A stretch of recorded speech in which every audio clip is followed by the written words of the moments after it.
Olá pessoal, sejam muito bem-vindos a este canal. Hoje eu gostaria de falar de uma educadora, médica, pedagoga muito importante para todas nós, que somos professoras, que somos pais, que somos cuidadoras, que somos pessoas que estão próximas às crianças e que elas precisam muito desse olhar amoroso. Nós estamos falando de Maria Montessori. Eu me chamo Elizabeth Mustafa e seja muito bem-vindo a este canal. Maria Montessori foi uma médica, pedagoga, muito importante do século XIX. Ela nasce no final do século XIX. E ela vai expressar no seu trabalho todo o conhecimento de medicina, de pedagogia, de neurociência, de psicologia. Ela é realmente, verdadeiramente, uma pessoa que muito contribuiu para a humanidade, para a educação das crianças. E nós precisamos sempre resgatar esses personagens que deixaram esse legado magnífico para que a gente possa caminhar com ela, com todas essas pessoas que trouxeram coisas boas e aprendermos também juntos, não é? A cada dia mais e aperfeiçoamos o nosso trabalho junto às crianças. Maria Montessori, ela foi contemporânea do Pestalozzi, que era um grande educador, também de Hippolyte Léon Denis Arrivaio, que é o nosso Allan Kardec, mas que era um grande educador, aluno do Pestalozzi. Ela foi também contemporânea a Freud, a Jung. Então você vai ver que Maria Montessori, ela foi uma mulher inserida no seu tempo e buscou todos os caminhos para a compreensão do seu trabalho junto às crianças. Ela começa os seus estudos a partir da prática educativa que ela tem com crianças especiais. Então ela começa a ensinar para crianças cegas, surdas, crianças mudas, crianças com dificuldade de aprendizagem de todos os níveis. E ela cria materiais para que essas crianças possam experimentar sensorialmente o conhecimento.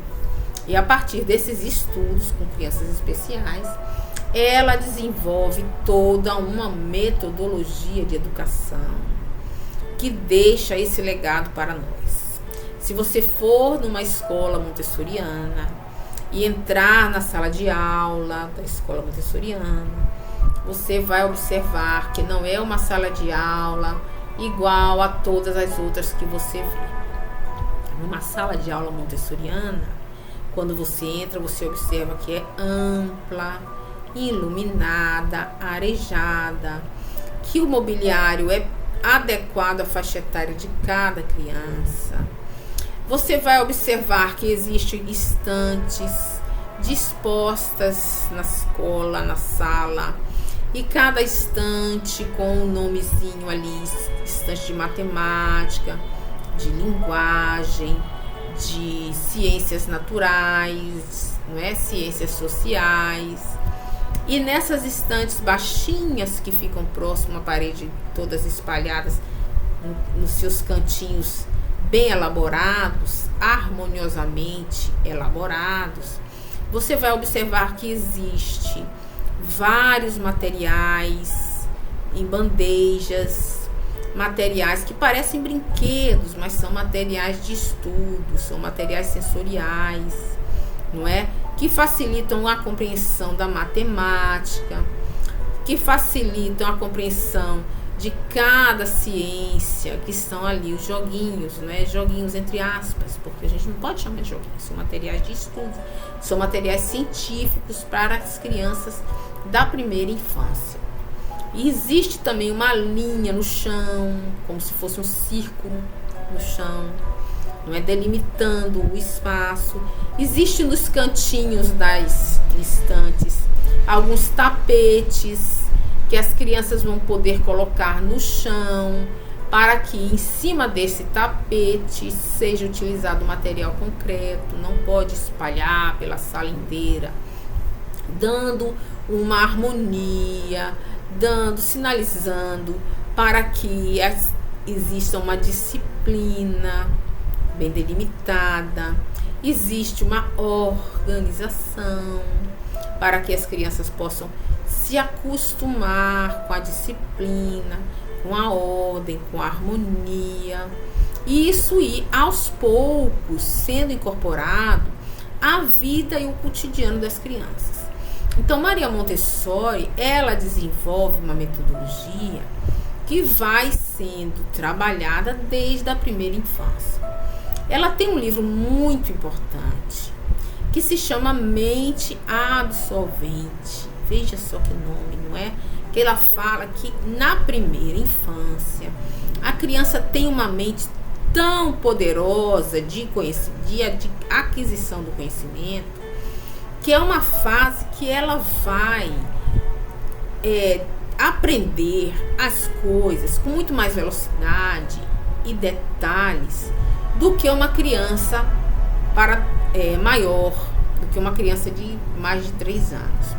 Ela fala que as crianças de 0 a 3 anos têm uma necessidade do silêncio, têm uma necessidade do ambiente organizado, não é?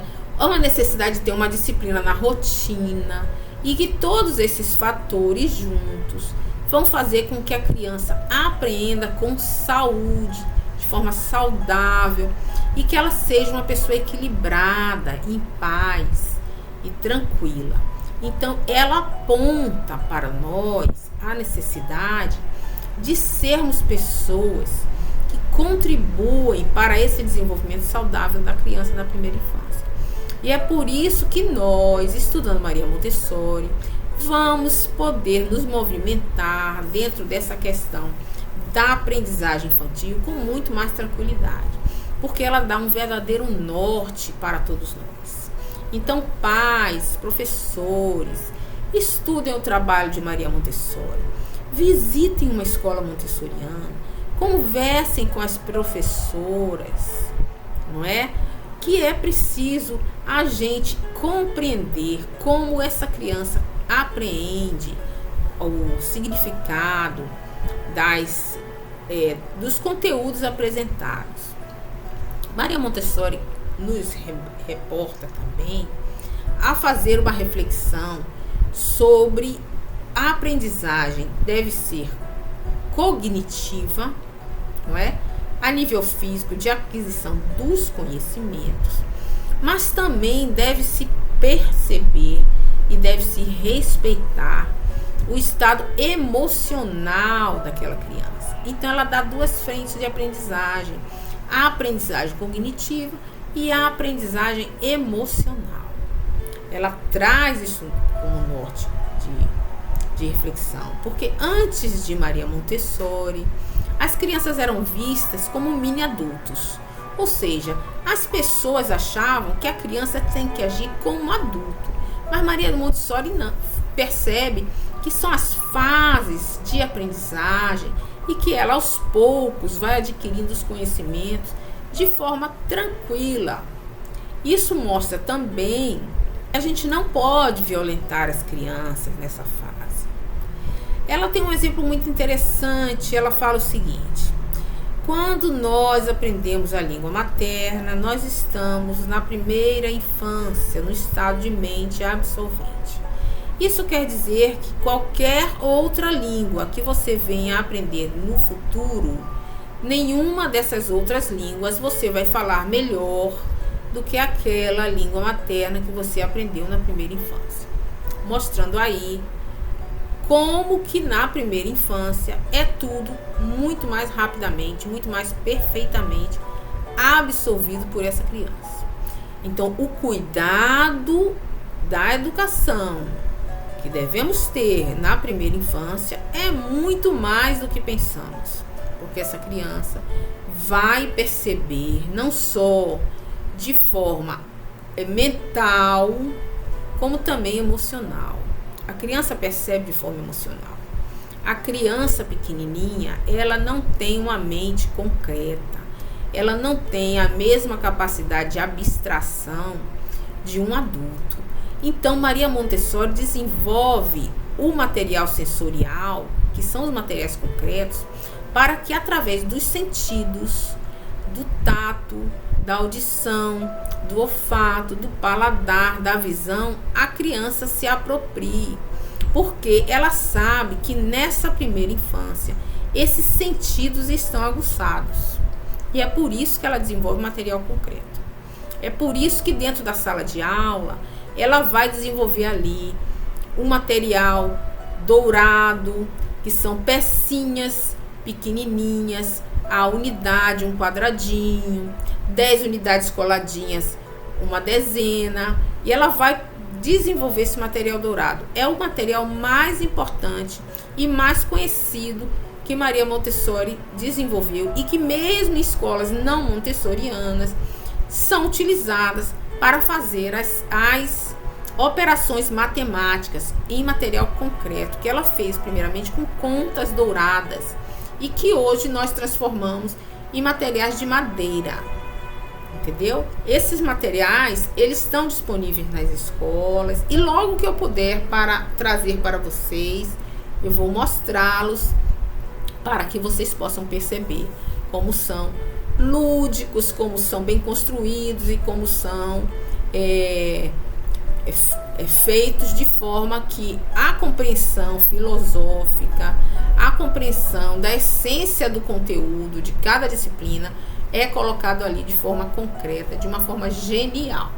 É genial o trabalho de Maria Montessori, porque trata e versa sobre essas questões, não é verdade? Maria Montessori traz para as crianças uma educação virtuosa, que é uma educação que emana do respeito que se deve ter com o próximo. A própria criança na escola montessoriana é respeitada em seu ritmo. O ritmo de cada criança é diferente e cada criança vai se desenvolver, umas de forma mais rápida, outras de forma mais lenta. É por isso que nas escolas montessorianas você pode observar as agrupadas montessorianas. São o seguinte: nas escolas normais, as outras escolas que não são montessorianas, eles dividem as salas de aula com crianças da mesma faixa etária. Maria Montessori já acredita que é possível colocar numa classe, por exemplo, de crianças de 2 e 3 anos, crianças também de 4 e 5 anos, que estejam em estágios diferentes de aprendizagem. Porque a aula numa escola montessoriana é uma aula que não é uma aula dada para o grupão. É respeitado muito o individual de cada criança. E é respeitado o ritmo de cada criança. E Maria Montessori entende que as crianças maiores, elas tendem, no diálogo com as menores, a contribuir para a aprendizagem das pequenas e vice-versa. As crianças maiores muitas vezes observam a outra fazendo um trabalho e falam: olha, não é assim que faz, não é assim, e vai lá e ensina. E nesse convívio entre os menores e os maiores, vai existindo um amadurecimento nas relações sociais do grupo, que é preciso que tenha essas relações para o amadurecimento. Então, existe aí, então, uma maior fase de aprendizado.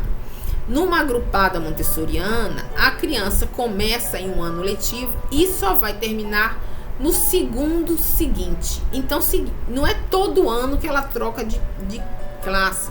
Ela passa praticamente 2 anos na mesma sala de aprendizagem. Isso vai dando à criança mais tempo de amadurecimento do conhecimento. É diferente, não é? Numa escola montessoriana também não existe um recreio, um intervalo onde todas as crianças saem ao mesmo tempo, fazendo com que a escola se torne tumultuada e barulhenta durante um período. Numa escola montessoriana, saem grupos pequenos de 3 ou 4 crianças ao lanche, às atividades fora de sala, nos jardins, aos poucos. Quando as 3 ou 4 crianças voltam para a sala, outras 3 ou 4 saem, fazendo com que a escola esteja sempre num ambiente harmônico e silencioso. Porque para Maria Montessori, a escola é um ambiente sagrado, um ambiente de aprendizagem e que deve ser mantido o silêncio, a harmonia, a ordem, o respeito. São construídas numa rotina cotidiana, onde a criança, se acostumando com aquele ambiente, tende a levar para fora, nos seus ambientes de vivência com a família, com os amigos, a mesma prática harmônica, fazendo com que esta criança se torne um adulto equilibrado, harmonizado, pacificado, tranquilo e em paz, capaz de produzir e se concentrar. Também existe todo um movimento para a concentração das crianças. Tanto é que o trabalho na linha, as crianças caminharem em cima da linha como quem caminha em cima dos trilhos de um trem, porque foi a partir dessa observação das crianças caminhando num trilho de trem que Maria Montessori desenvolveu o trabalho exercido em cima da linha. Caminhar em cima de uma linha, pé na frente, pé atrás, buscando equilíbrio, fazendo atividades que podem ser musicais, artísticas e outras também que nós chamamos de vida prática, porque Maria Montessori dá um destaque muito importante. A criança precisa ter autonomia, ela precisa aprender o autocuidado, ela precisa fazer as coisas sozinhas, sem interferência o tempo todo dos adultos. As crianças que fazem um trabalho de vida prática, existem umas bandejas que estão dispostas na estante de vida prática, que podem ser muito importantes na primeira infância, na fase da mente absorvente, para desenvolver o movimento de pinça das mãos, esse movimento pequeno de pinça, porque é esse movimento de pinça que vai levar a criança a desenvolver, pegar na caneta para desenvolver a escrita. Então esse movimento é trabalhado nas bandejas de vida prática, com a pinça de sobrancelha, como se pega uma continha e passa para outra bandeja, é uma atividade. Quando no começo ainda, quando a criança não se desenvolveu no movimento de pinça, ela pode trabalhar com um pegador de macarrão de uma forma mais grande, uma pegada grande, como a criança pequenininha pega na colher. Tem a criancinha que pega na colher, aquela colher torta, que já vem tortinha assim, né, desenhada, porque ela ainda não sabe levar a boca. Então, esse movimento de pinça é um movimento de desenvolvimento psicomotor, que deve ser trabalhado pausadamente na primeira fase da criança. Então, são inúmeras atividades a serem trabalhadas para o bom funcionamento da psique da criança, não é? É uma visão muito importante, porque Maria Montessori, ela parte do indivíduo para o coletivo. Ela entende que o indivíduo educado muda o coletivo, e não o contrário, como outras correntes de pensamento de educação vão levantar essa hipótese. Por exemplo, a construção, o socioconstrutivismo, que versa a partir do pensamento de Paulo Freire. Quer dizer, é um movimento que Maria Montessori desenvolve, é o contrário do socioconstrutivismo. O socioconstrutivismo busca do social para o individual. Então, numa escola socioconstrutivista, você não vai ter determinação, delimitação de ordem de espaço, de rotina disciplinar, é outra visão. Esses valores, ordem, disciplina, construção da sua identidade, é uma descoberta do aluno, não é uma indicação do professor e da escola, nem dos pais. O aluno tem que se descobrir. E não existe uma metodologia socioconstrutivista. O que existe é uma hipótese de aquisição do conhecimento. Isso quer dizer que a escola construtivista, ela experimenta no seu filho a hipótese que ele acredita. Então você não tem uma metodologia construtivista, não existe. Eles partem do princípio que o método é construído na sala de aula, com o contato com o aluno, como se o aluno fosse dar parte da direção do trabalho a ser realizado na sala de aula. Com Maria Montessori, nós temos um método bem definido, científico, baseado na neurociência, na capacidade psicomotora das crianças, com profundo estudo e planejamento prévio dos professores. Isso quer dizer que o professor, ele leva para a sala de aula o seu planejamento e busca aplicar na sala de aula aquilo que ele preparou e estudou antes. Existe um planejamento diário, um planejamento mensal, anual, um planejamento feito com a escola, com os outros professores, em diálogo coletivo, para que aquele trabalho seja de forma responsável levado à criança. Enquanto que no socioconstrutivismo, a criança é um objeto experimental da escola que busca aplicar na criança uma hipótese de aquisição do conhecimento. É preciso diferenciar claramente essas duas vertentes, para que você, pai, não tenha a visão de mundo de que seu filho precisa de direcionamento e coloque numa escola que não dá direcionamento. E quando chegar na adolescência, você vai dizer: por que o meu filho se perdeu e ele não consegue se localizar? Ele está perdido, sem direção, porque não foi dado na infância essa direção para que ele compreenda o que ele é, que indivíduo ele é. Ele não vai se autodescobrir.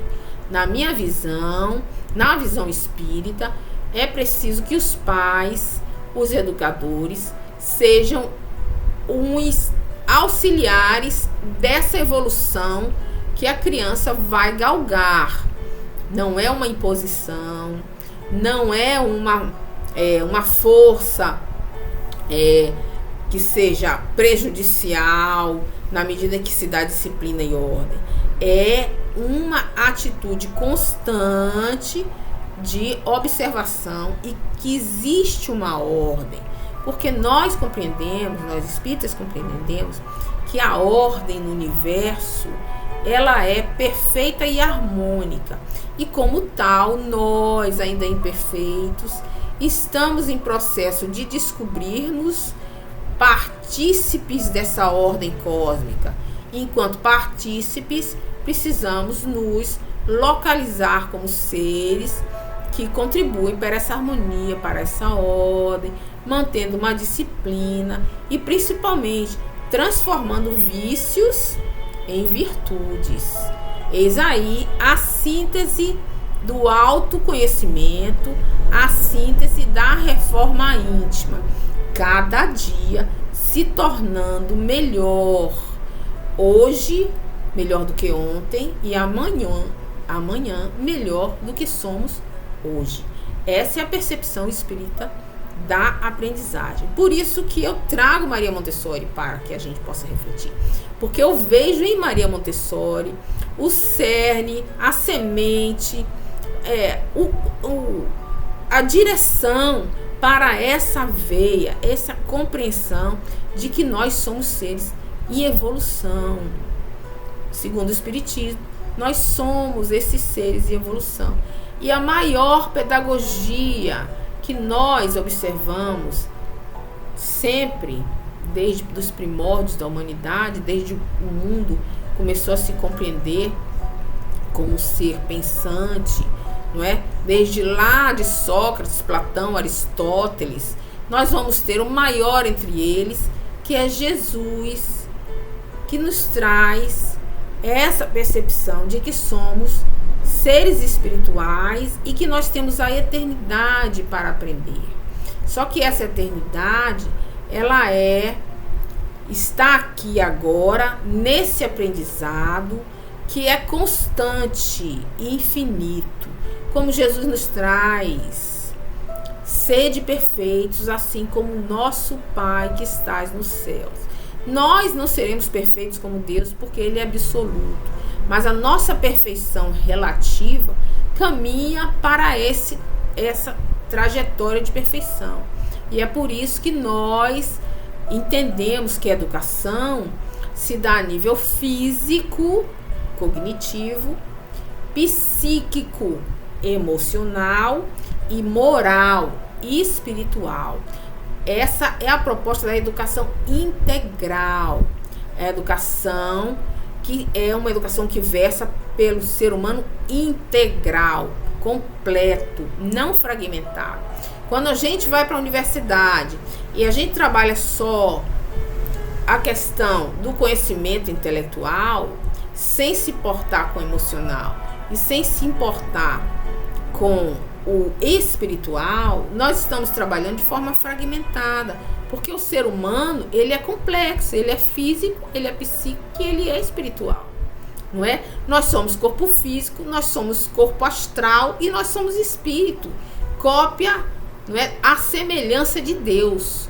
Então nós somos os 3 níveis, e é nesses 3 níveis que nós temos que trabalhar.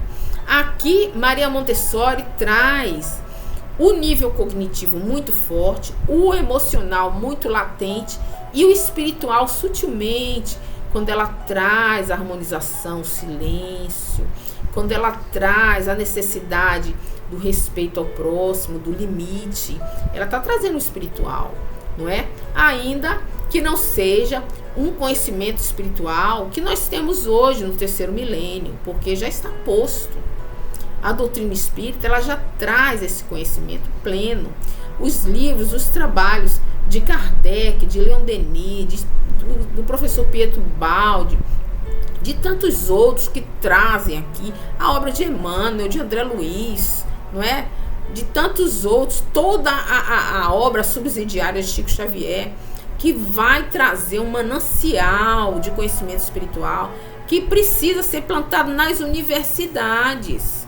E é preciso olhar essa criança como um ser em evolução, um espírito que vem agora, com conflitos de outras encarnações a ser trabalhada nessa verdadeira escola que é o planeta Terra. Nós estamos aqui na Terra em aprendizagem espiritual, nas relações com o outro, nas relações com a família, com o trabalho, com o ambiente que nós estivermos. Nós estamos aqui em aprendizagem. E essa criança pequenininha que está aqui sendo recebida na primeira infância ainda está muito ligada à encarnação anterior, ainda está muito ligada ao espiritual. É por isso que a mente dela só vai se desenvolver completamente, a sua personalidade, aos 7 anos. Segundo a doutrina espírita, aos 7 anos completa-se a reencarnação, a encarnação. Antes disso, ela está muito ligada ainda ao espiritual, a mente ainda está muito sensível. É por isso também que Maria Montessori traz essa reflexão da mente absorvente, não é? Ela traz essa sutileza que a criança pequenininha tem. O espiritismo vai trazer, ele vai dizer: esta criança ainda está em transição do plano astral para o plano material. Somente aos 7 anos que se completa a encarnação dela. Então, a primeira fase da infância, inclusive até os 7 anos. Porque em 7 anos você forma uma personalidade. Ela não vai demonstrar traços da encarnação anterior, dessa alma, não é? Ela vai aos poucos se mostrando. Com 7 anos, ela começa a dar sinais do que ela é. aos 14 ela começa a definir muito mais as suas diferenças, sua individualidade. E aos 21 ela é aquele adulto pleno, não é? Como se tivesse um ciclo de 7 em 7 anos interagindo nesse ser em formação. É uma hipótese também que nós temos sobre esses ciclos de 7 em 7 anos, que nós temos que refletir.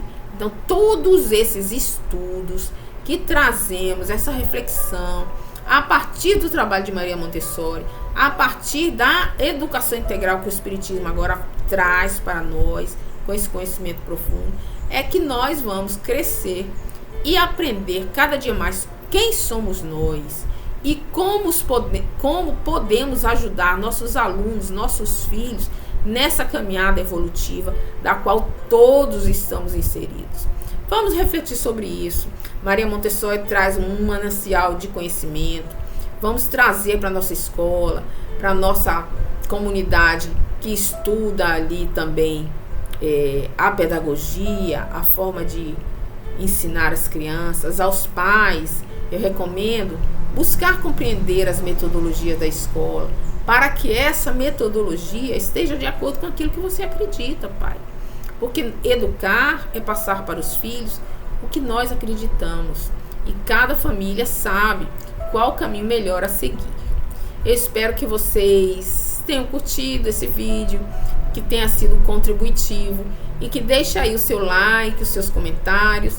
Comente para que possamos juntos crescer nessa experiência maravilhosa que é o aprendizado. Paz e bem para todos e muito obrigada.